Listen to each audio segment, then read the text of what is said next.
Hello दोस्तों, welcome to Ekana academy. हम Ekana academy से नवीन यादव आप सभी लोगों का इकाना अकेडमी में स्वागत करता हूं। आज हम आपके लिए लेके आए हैं DElEd fourth semester Hindi 2019 question paper, जो आपके लिए अति महत्वपूर्ण साबित होगा। तो आइए इसे सॉल्व करते हैं। क्वेश्चन नंबर पहला दिया, इसमें जमीन पक गई है काव्य संग्रह है। तो ये काव्य संग्रह किसका है? तो एक काव्य संग्रह केदारनाथ सिंह का है। ऑप्शन से जो है सही होगा, केदारनाथ सिंह। अब आते हैं क्वेश्चन नंबर 2 पे। देवेंद्र शब्द में संधि है। देवेंद्र शब्द में संधि है, तो देवेंद्र शब्द में संधि जो है दीर्घ संधि होगा। ऑप्शन ए जो है सही होगा। अब आते हैं क्वेश्चन नंबर 3 पे।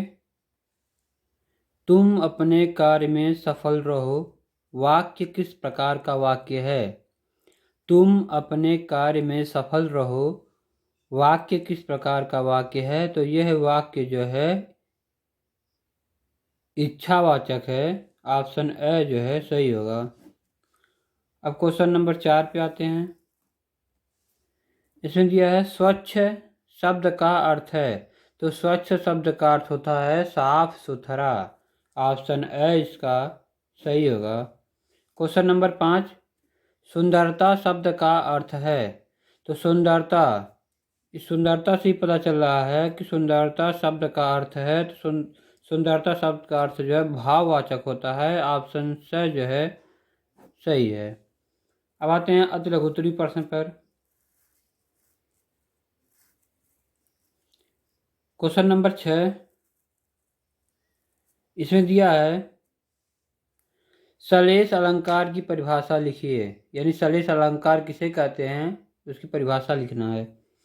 ये हो जाएगा, एक शब्द के साथ अन्य अर्थ लगे हुए हों, जहाँ किसी शब्द के एक बार प्रयुक्त होने पर एक से अधिक अर्थ होते हों, वहाँ सलेश अलंकार होता है। यानी इसे कहने का मतलब ये है कि एक शब्द का कई प्रकार प्रयोग किया गया हो, लेकिन उसका हर बार जो है अर्थ दूसरा निकले, उसे हम सलेश अलंकार कहते हैं। जैसे एग्जाम्पल दिया है, जैसे रहीमन पानी राखिए, बिन पानी सब सून, पानी गए न उबरे मोती, मानुष चून। इसमें देखिए पानी जो है, पानी का व्याख्या कई बार किया है। कई बार यहाँ पानी, यहाँ पर और यहाँ पर। इन तीनों पानी का जो अर्थ है वो अलग अलग है। आइए आपको बताते हैं इसका अर्थ क्या होगा। इसमें पानी के 3 अर्थ हैं। इसमें पहले पानी जो दिया गया उसमें उसका मतलब होता है चमक, यानी मोती के पक्ष में कहा गया है। दूसरा जो है प्रतिष्ठा, यानी मनुष्य के पक्ष में बोला गया है। और जो तीसरा है जल, उसे आटे के पक्ष में बोला गया है। तो आप समझ गए होंगे। अब क्वेश्चन नंबर 7 पे आते हैं। क्वेश्चन नंबर 7 दिया है, प्र उपसर्ग से बनने वाले 2 शब्द बनाइए। तो पहला हो जाएगा प्रधनगति बराबर प्रगति, और दूसरा शब्द जो होगा प्रधन पौत्र बराबर प्रपौत्र। अब क्वेश्चन नंबर 8, जो पुरुष अभिनय करे, वाक्य के लिए एक शब्द लिखिए। तो जो पुरुष अभिनय करते हैं उन्हें एक वाक्य में क्या कहा जाएगा? तो उन्हें जो है नायक कहा जाता है। क्वेश्चन नंबर 9, तत्र एक विशाल सरोवर अस्ति का अर्थ हिंदी में अनुवाद लिखिए। तो इसका अर्थ होगा, यहाँ एक विशाल तालाब है। सरोवर का मतलब होता है तालाब, तो यहाँ एक विशाल तालाब है। क्वेश्चन नंबर 10, प्रकृति के सुकुमार कवि किसे कहा जाता है? तो प्रकृति के सुकुमार कवि सुमित्रा नंदन पंत को कहा जाता है। क्वेश्चन नंबर 11, हरि शब्द का तृतीय विभक्ति और एक वचन का रूप लिखिए। तो हरि शब्द का तृतीय एक वचन का रूप है हरिमा। अब क्वेश्चन नंबर 12 पे आते हैं, लघुत्तरी प्रश्न। इसमें दिया है, कारक किसे कहते हैं, उनके नाम तथा विभक्ति चिन्ह लिखिए। तो इसका हो जाएगा, किसी वाक्य में प्रयुक्त संज्ञा अथवा सर्वनाम शब्दों का वाक्य की क्रिया या अन्य शब्दों से जो संबंध होता है उसे कारक कहा जाता है। कारक के 8 भेद होते हैं। इन 8 भेदों के नाम एवं उनके चिन्ह निम्नलिखित हैं। तो कारक कितने प्रकार के होते हैं? 8 प्रकार के होते हैं। याद रखिएगा, आपके बहुविकल्पी क्वेश्चन में भी पूछ सकता है। तो 8 यहाँ पे दिया गया है। कर्ता, कर्म, करण, संप्रदान, अपादान, संबंध, अधिकरण, संबोधन, ये 8 जो है कारक की क्या हैं? विभक्ति हैं। अब इनके चिन्ह क्या है ये भी आप लोग जान लीजिए। कर्ता ने, कर्म को, ये याद करने के लिए आप लोगों को बता रहे हैं, किस तरह आप लोग पढ़ेंगे कि याद हो जाएगा। कर्म को करण से या के द्वारा या के साथ में, संप्रदान के लिए या को, आपादान से अलग होना, आपादान से, देखिए यहाँ भी से दिया है, यहाँ भी से दिया है। इस से का मतलब होता है एक जुड़ाव होता है, जैसे एक कोई चीज़ टूट गया फिर से जोड़ दिया जाए। लेकिन एक आपादान से होता है अलग होना, जैसे पेड़ से पत्ते गिर रहे हैं तो फिर जो आपादान वो होगा, विभक्ति होगा, वो आपादान विभक्ति होगा, क्योंकि वो अलग हो रहा है। देखिए यहाँ पे लिखा है, से का मतलब होता है अलग होना, पेड़ से पत्ते अलग हो रहे हैं ना, तो उसमें आपादान होगा। संबंध का, की, के, रा, रे, री, अधिकरण होगा में, पर, संबोधन हे, रे, अरे। आपको समझ में आ गया होगा। अब क्वेश्चन नंबर 13 पे आते हैं हम लोग। क्वेश्चन नंबर 13 होगा, अपनी पाठ्य पुस्तक से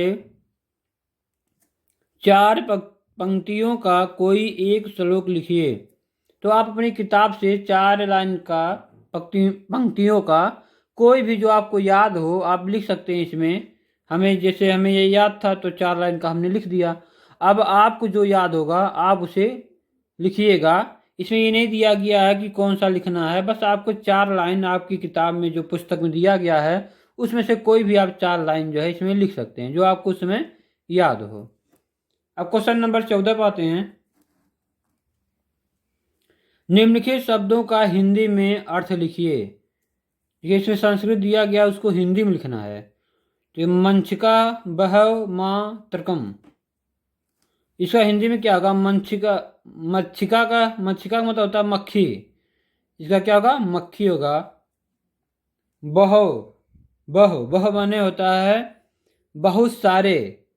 अब माँ मतलब होता है मुझे। तक्रम का होता है छाछ, होता है छाछ। आते क्वेश्चन नंबर 15 पे। निम्नलिखित संस्कृत शब्दों का संधि विच्छेद कीजिए। इसमें दिया गया है 1 2 3 4 शब्द दिए गए हैं, इनका जो है संधि विच्छेद करना है। तो मनोरथ का हो जाएगा मन धन उरथ, इसके साथ विसर्ग जो है लगेगा, ये ध्यान दीजिएगा। देखिए सबके साथ इसमें विसर्ग लगा हुआ है, जब इसको संधि विच्छेद करेंगे तो उसमें भी जो है विसर्ग हम जो है लगाएंगे। तो मनोरथ का हो जाएगा मन धन उरथ, सज्जन का हो जाएगा सत्य। देखिए ये हलंत का मतलब होता है कि इसका आधा प्रयोग किया गया है, सत धन जन, और इसके साथ विसर्ग लगा देंगे, विसर्ग सबके साथ लगाया जाएगा। तो हो जाएगा सत धन जन बराबर सज्जन बसंत से, इसका बसंत धन उत्सव।